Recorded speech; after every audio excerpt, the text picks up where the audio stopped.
everybody, and welcome to another episode of the YinzCast, the official podcast for YinzCam, the industry leader in mobile apps for professional sports. Close to 200 apps for sports teams, leagues, arenas, and events around the world.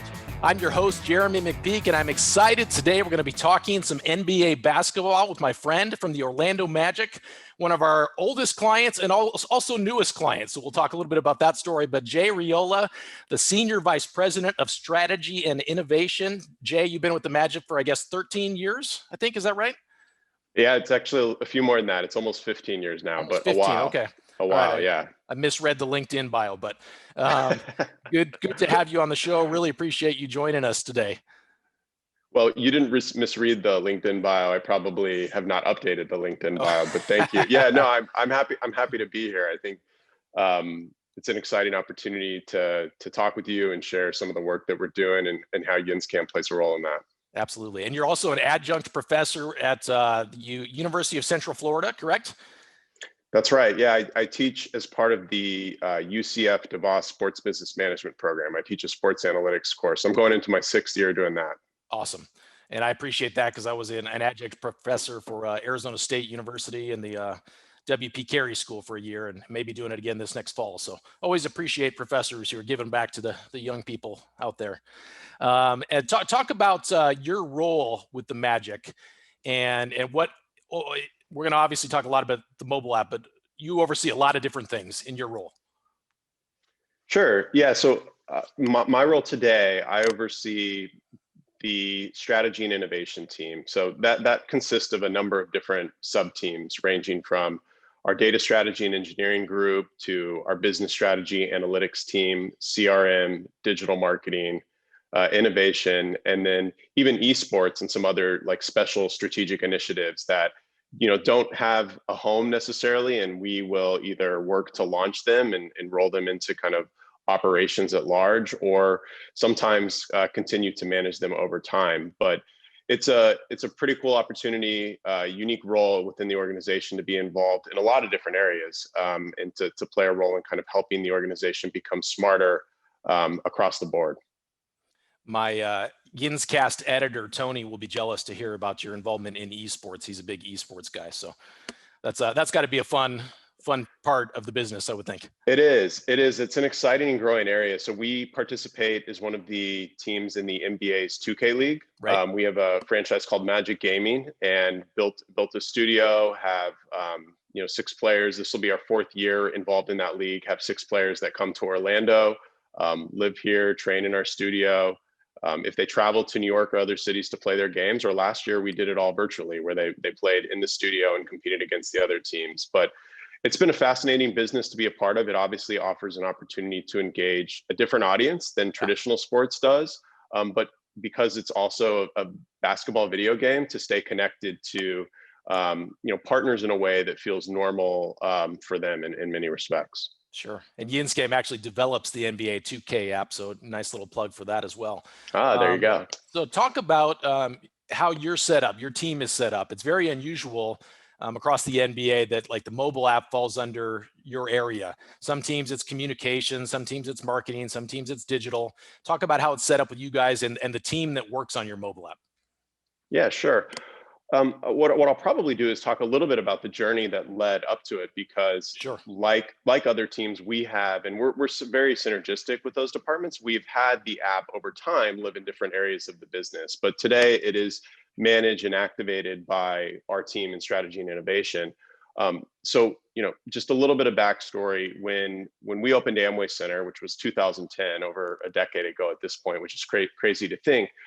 It was right at the time that big data and analytics had taken off. And when we opened the building, we wanted to be technologically advanced, and not just in scoreboards and video boards and, kind of offering the in-arena technology experience. We wanted to invest in systems and capabilities to make use of that data and inform our business and improve the experience of our fans.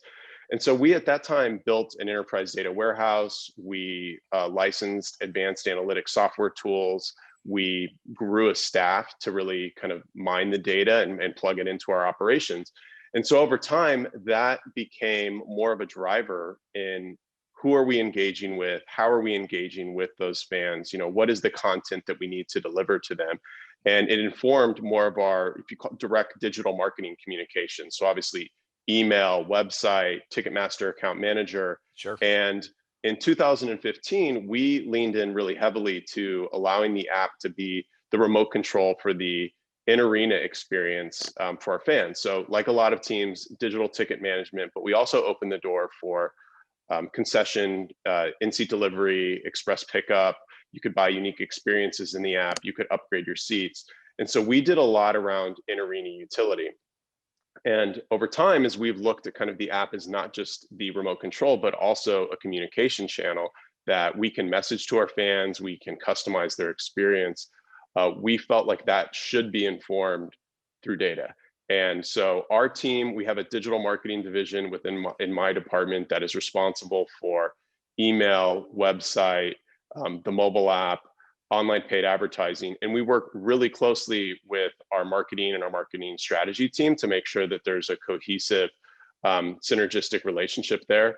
But data and analysis drives a lot of the decisions about what we're doing and to the different fan segments that we're doing it to. So that is ultimately kind of the journey that leads to why the mobile app lives within our digital marketing team under the strategy and innovation group. Yeah, that makes sense. Really smart with the way you got that set up. So I watched your podcast with Sean Callanan of the Sports Geek yesterday, just kind of in preparation, and you talked about living and breathing data. So we're gonna get into that here in a few minutes and talk a lot more about that and all you guys are doing with the app. But I want to go back a step further, talk about the journey of the app. At the beginning, I said you guys were one of our earliest NBA clients, but also one of our newest. So talk about, you guys were with us originally. And then I think I want to say it was right around 2015, you guys decided to make the switch and move over to Venue Next. And I believe Anthony Perez, who was the CMO with the Magic, had gone over to Venue Next, became their CEO, and you guys went with them. And talk about that transition for you guys and really what they brought to the table for you guys when you made that switch. I know you touched on it a little bit there in terms of utilities and the remote control for the arena. Yeah, so we were a YinzCam client before then, and had a good experience. Like we felt like we were delivering a really good content app to our fans. Right. But you're right, around 2015, we felt we needed to make a change to lean into more of the in-arena fan management and fan game day management, and giving them the tools and the capabilities to do that. And at the time, Venue Next had capabilities to develop integrations with our point of sale systems, to develop capabilities for integration with ticketing. And so we felt to bring the full kind of ecosystems together, that was the move that we needed to make and offer to our fans the ability to personalize their experience through digital management within our app. And so, over those 5 years, we expanded upon that. We redesigned a lot of our ticketing products, including our season tickets, to allow our fans to return their tickets to us, create a digital currency that they could then use in the Venue Next app to buy concessions, buy retail, buy unique experiences like a message on the scoreboard or a visit from our mascot, or book reservations at our club level restaurant. Right. And so over time, we felt like we were doing a really good job of kind of building that in-arena experience system. But as fast forward and realize kind of what's happened with content and the importance that it plays, and also the role that we wanted to play in personalizing our fan experience through messaging, through targeted communications, targeted advertisements, different promotions that, depending on what type of fan you were, what your level of engagement was, what your type of ticket buyer were, we felt we needed more capabilities to do that. So fast forward to 2019, 2020, we kind of reevaluated what should we do, what would the path forward be. And at this time, Venue Next had evolved a little bit in kind of their business model and what they were looking for. And we came back to YinzCam and decided to make the transition from being a Venue Next platform to a YinzCam platform with Venue Next integrated as our in-app commerce system. They also are now the point of sale system at Amway Center too. So we've been able to continue that relationship with VenueNext for continuity and for data, and obviously the capabilities that they provide.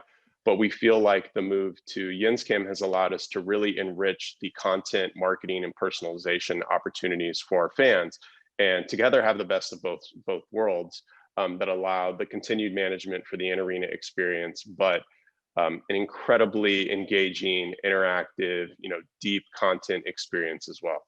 Absolutely. And I love the fact that you guys were the first arena I've heard of to actually describe themselves as a smart arena, which I think is really a great name for it and a great description of everything you guys have done. You've really been one of the leaders in that space of kind of leveraging technology in your building. And you really did some great things with VenueNext. And for those who aren't aware, we have a great relationship with Anthony Perez now and with VenueNext. And so I've really enjoyed that relationship and working together on this project with you guys as they built out an SDK with a lot of those in-arena utilities and functionality to keep them into the new app, really, which I think is important for your fan base for that consistency. So they, when they have a new looking app, at least the functionality of a lot of the utilities that they use in the venue and they come to the building are the same. I think that's really valuable for your fans. Yeah, I totally agree. And I think for us, the decision to move to YinzCam was not one that we felt could be made while sacrificing some of the in-arena experiential elements. And so the ability to have you partner together with VenueNext to integrate their SDK while allowing us to kind of move forward with some of the initiatives that we felt YinzCam was uniquely positioned to provide was, of great intrigue. And so we feel really pleased with the decision that's been made and the progress that's been made over the last year together on the YinzCam app partnered with VenueNext integrated. Absolutely. And like I said, we've got a good relationship there. We've been able to do that with a couple different teams. We're going to be talking to the Utah Jazz here in another episode or two of the YinzCast, so everybody can watch out for that. But talk about a little bit more about your new app. I know one of the big focuses was the fan at home, and that was even before the pandemic. We were working with you guys before that really hit, and the NBA season was kind of put on pause last March. Hard to believe it's been a year at this point, but we were already working with you on the app with the focus of really engaging fans at home more. Absolutely. And what happened with COVID, the NBA creating the bubble environment at Disney really accelerated our plans, because we had the focus being on what we thought would be a normal 2021 season. Right. And a longer roadmap to kind of build to where we would be ready for the preseason in October. And then when the news came that we were going to have the NBA bubble at Disney and that we would be playing games without fans, we felt like we needed to do more to offer to our fans a better fan experience in our mobile app.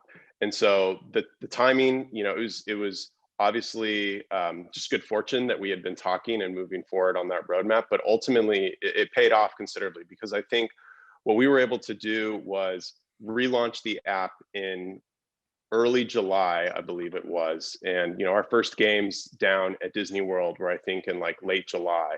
Right. And so what we were able to do was use that month as kind of a lead in to not only do testing, but promotional activities as well, to make sure that our fans, both our core fans, our season ticket holders, our partial plans, people who have come to games, as well as our fan base at large, knew that the new app was an offering for them to engage with us, to follow the team, to play interactive games. And together, not only with YinzCam, but with some other technology providers, Sparks, which helped us with the second screen experience that is Right. integrated into the app and promoted into the app in a really effective way, allowed us to kind of offer something new, different, exciting to our fans that enriched their experience, while also was really important to us at a time when our business model was different. We couldn't have fans in the building. We weren't selling tickets. So delivering value to our global partners and some of our sponsors, being able to generate leads in new and different ways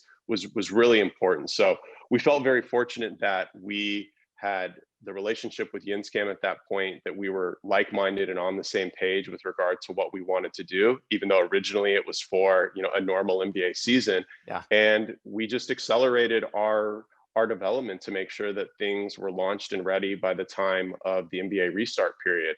And it worked. It worked really well. We were incredibly pleased with the level of engagement that we saw and the feedback we got on the fan experience and the ability, like I said, to offer opportunities to fans and to partners alike to be a part of the at-home experience during that time.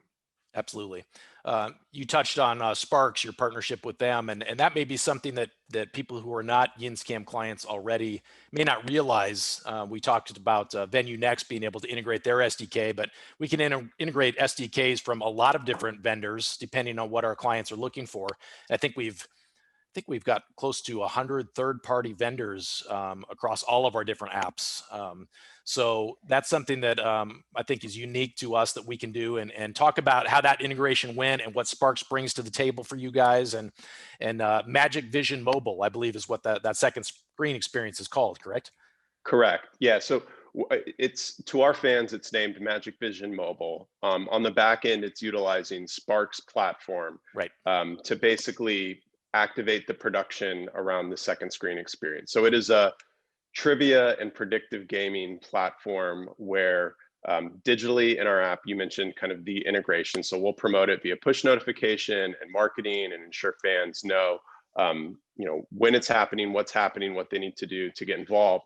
But you can come in and there are different contests based on the time in the game. So we try to have opportunities that fans who may not have the ability to watch the entire game can still compete in a mini competition. So we have a competition, I think there's Smart. like 6 throughout the game. Yeah, there's one each quarter. There's maybe a pregame one.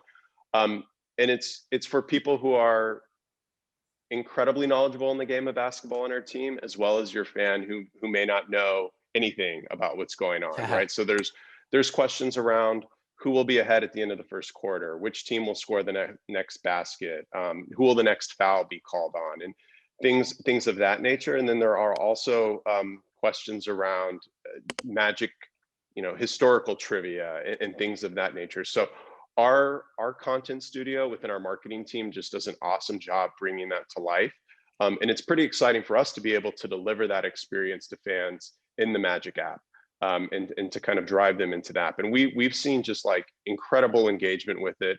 The average, I think, user time during the NBA restart period was close to 30 minutes. So fans were staying, it was sticky, right? Like they were staying in the app, they were engaging with it, and having a really good fan experience using it. So in addition, what we've been able to do is work with our regional sports network, our broadcast partner, to integrate it into our telecast. So if you're watching the game, they'll promote Magic Vision Mobile in the Magic app. They even times will ask questions. There's really smart. David Steele, will ask like, is this anything? It's kind of a little game that they do. And the production studio either gives him a bell or buzzer based on how interesting they rate kind of the insight that he's providing.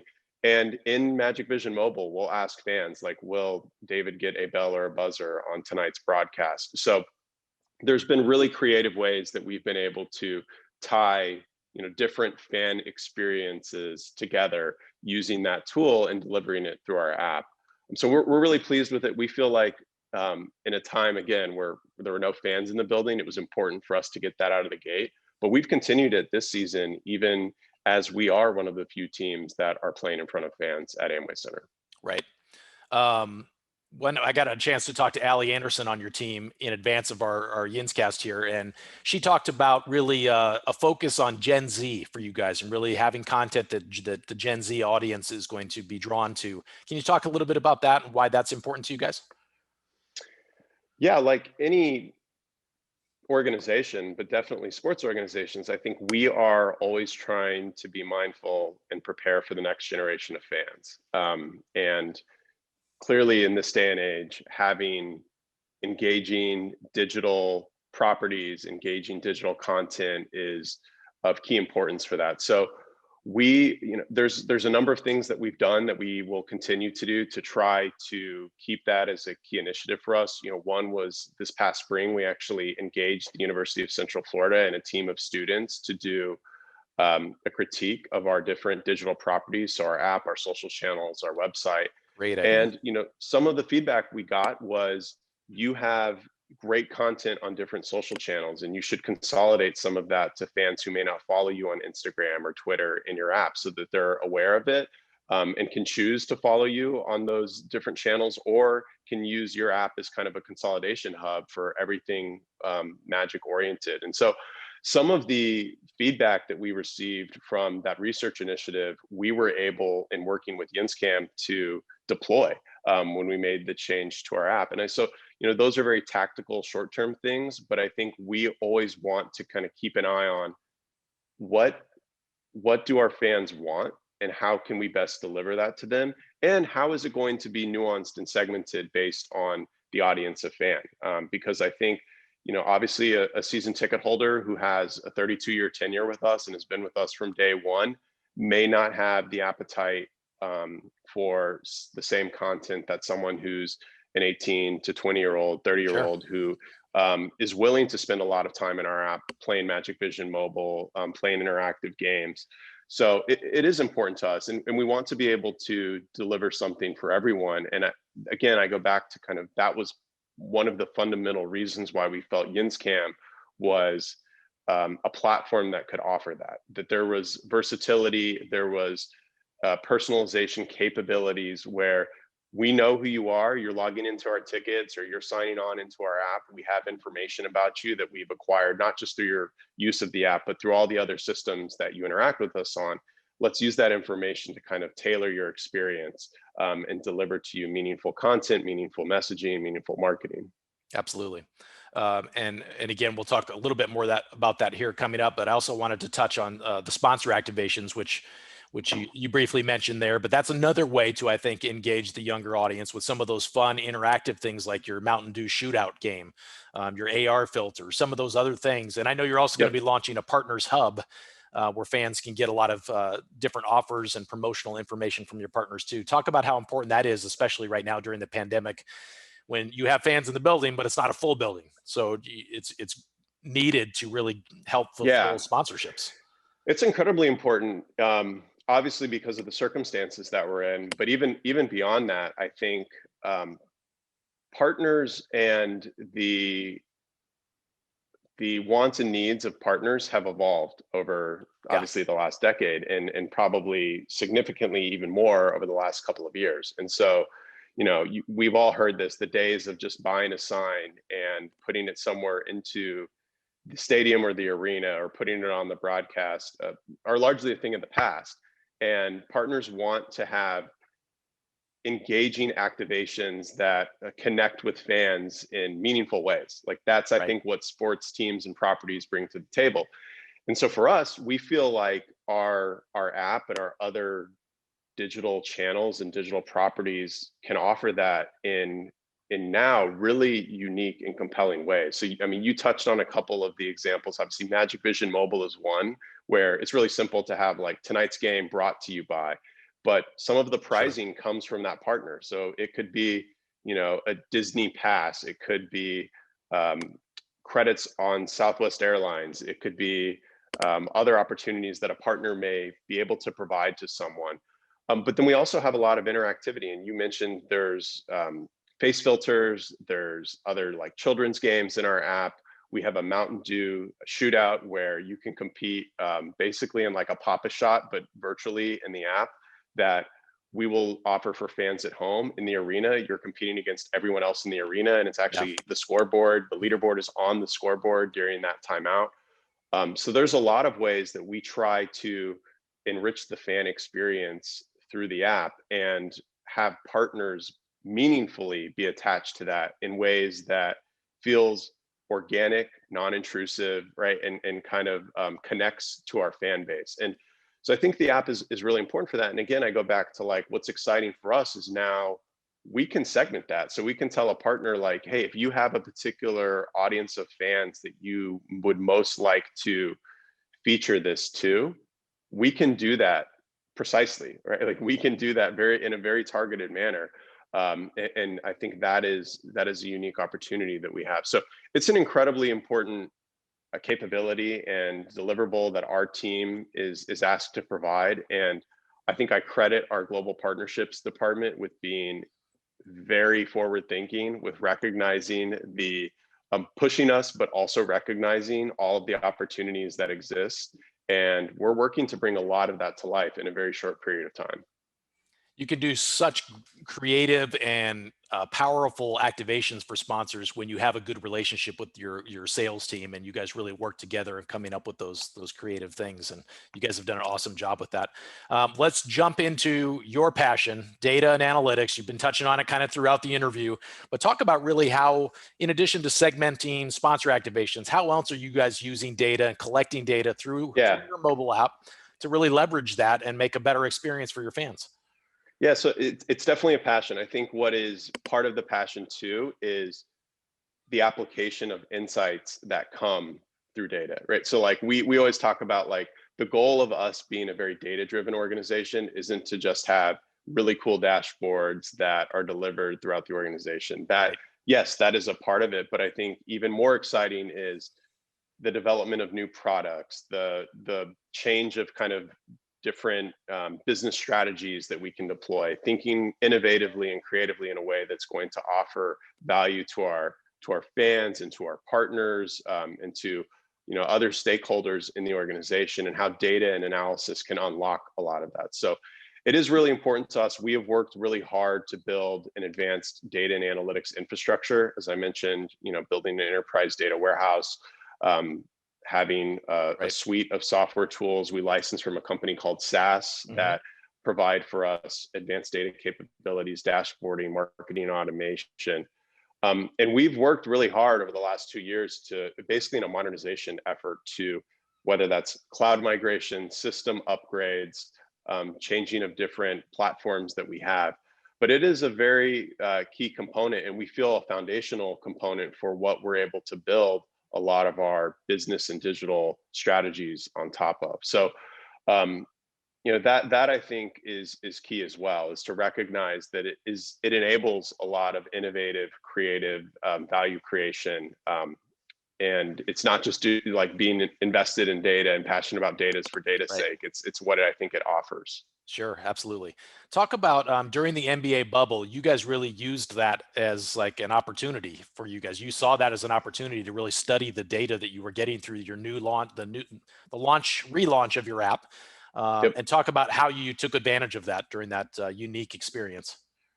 Yeah, I think, and we as a team, we're not unique in this. Talking with counterparts throughout the NBA and throughout sports, I think the absence, or at least period of not having to be as focused on ticketing analytics and driving ticket sales and season ticket renewals allowed us to pivot and focus more of our time and our energy on different areas of the business. So, three areas come to mind for us. One is obviously, as you touched on, not only the project management for the migration to the YinzCam platform, but to really study the data that comes from a fan engagement. So using kind of our mobile application data, studying that and rolling that more into our business operation.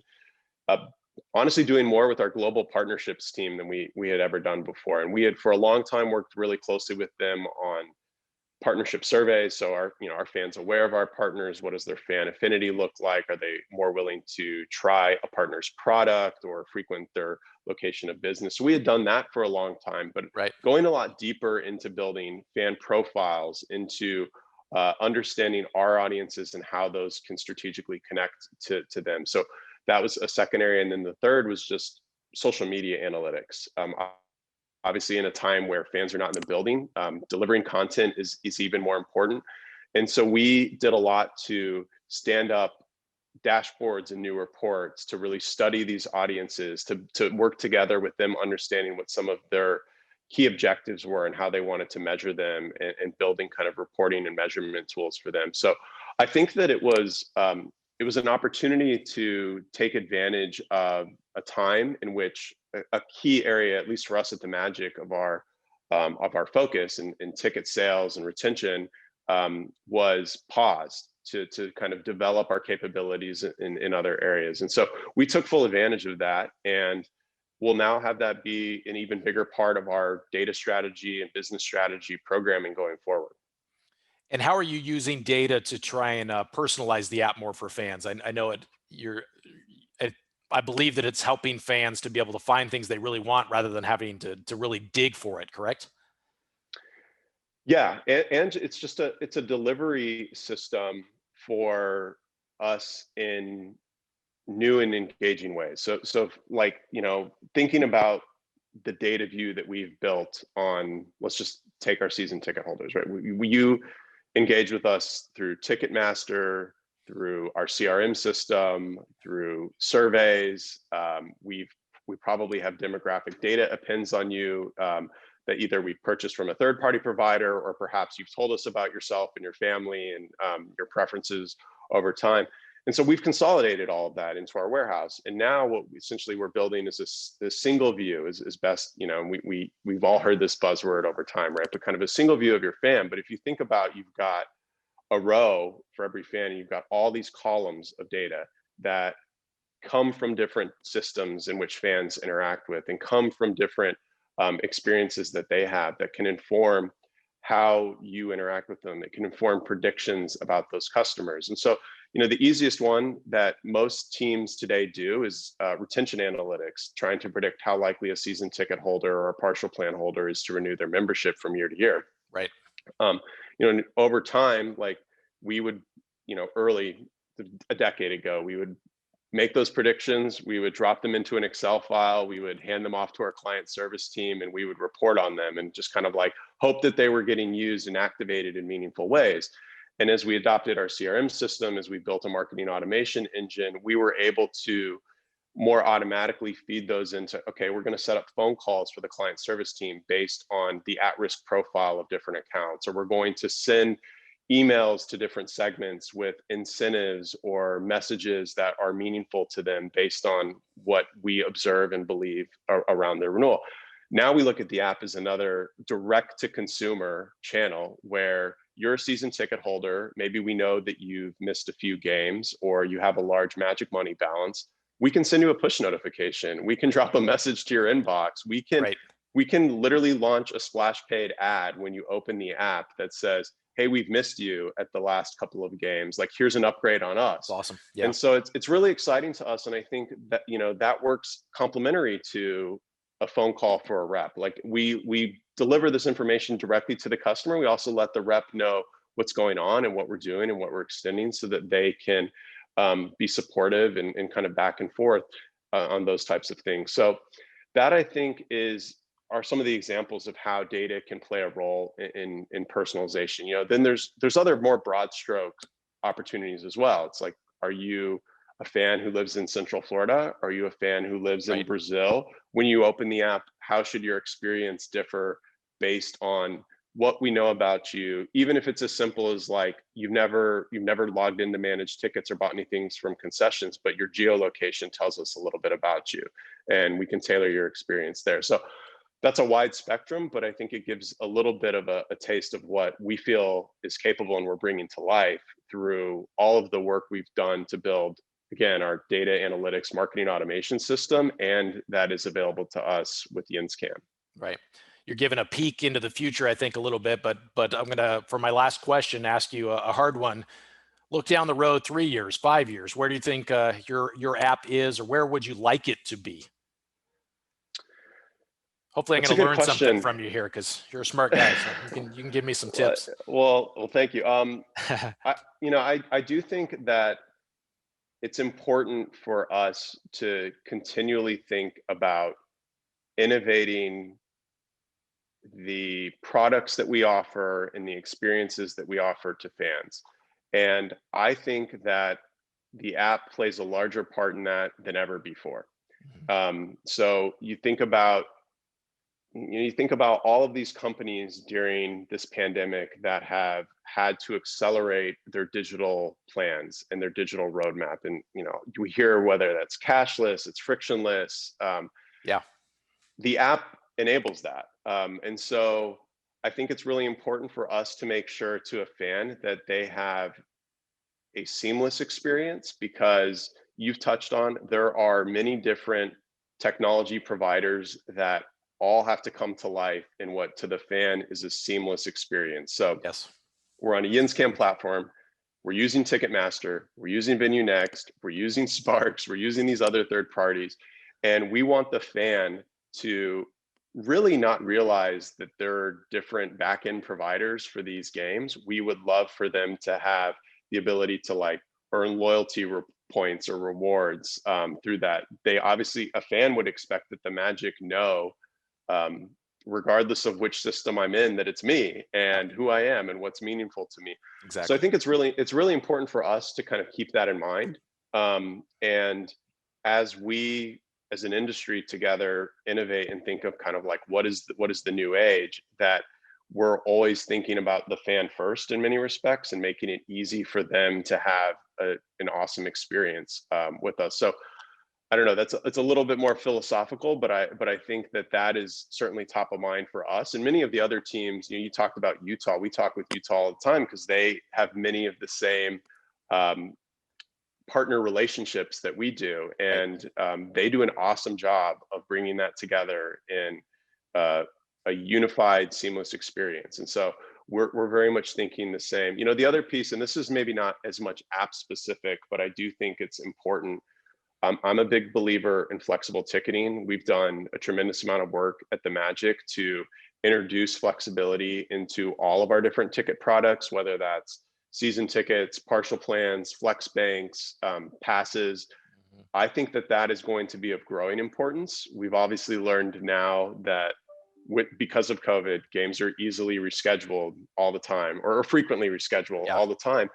And you know, even before that, it's not uncommon in the NBA to play 3 games in 4 days or 4 games in 6 or 7 days. And so fans, even if they're hugely passionate Magic fans, they may not want to come to 4 games in a week. And so giving them flexibility where they don't feel like they're burdened based on the fact that they have a ticket or they're likely to miss a game because of other reasons, and adding them value that can enrich their experience. So I think flexible ticketing, and then I go back to just kind of like the prominence that the app will play in delivering experiences and making that seamless and uniform. Yeah, absolutely.